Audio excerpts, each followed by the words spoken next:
আজি সুৰজ চাচুৰ যিমান পাৱাৰ আছে সব একেবাৰে দি দিছে। এই গৰমৰ মাহতৰ পাকঘৰত কাম কৰিব অসুবিধা হয় বাবে এই ফেনখন ভালকৈ লগাই দিলো। ফেনখন লগাই আছিলোহে হঠাৎ কেইজনমান আলহী আহিল। মই অকমান গাঁৱৰে বজাৰ এখনত কিবা অকমান নিব আহিলো। দোকানৰ পৰা আহি হঠাৎ এই মাইক বেটা বদমাইশ দুজনক শুই থকা দেখি কিনে মোৰ মনত পৰিল যে মোৰ আজি এটা লাষ্ট বেজি আছে। মানে সৰু মেকুৰীটোৰ লগত খেলি থাকোতে হঠাৎ নখ লাগি গৈছিল।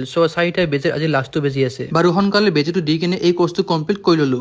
এইফালে বেজিটো দি ওলাইছিলোহে হঠাৎ কল আহিল আজি বঙাইগাঁও মেইন টাউন যাব লাগিবই। যেতিয়া ওলালো আৰু বাইকখন লৈ কিনে এতিয়া বঙাইগাঁও যাব কাৰণে। আজি যদিও সুৰজ চাচুৱে ভল্টেজটো অকমান বেছিকৈ দিছে কিন্তু বতৰটো দেখাত আজি বহুত ধুনীয়া হৈ আছে।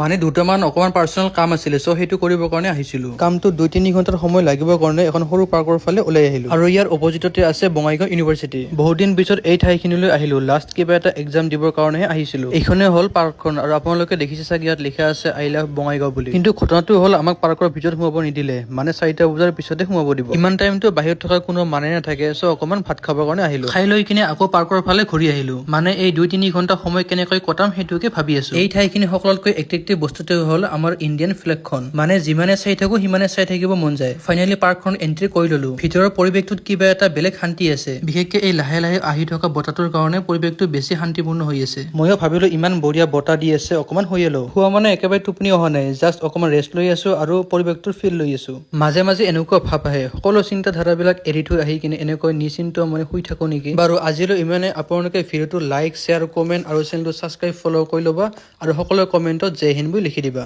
পুনৰ লগ পাম নেক্সট ভ্লগলৈ। জয় অসম, জয় হিন্দ।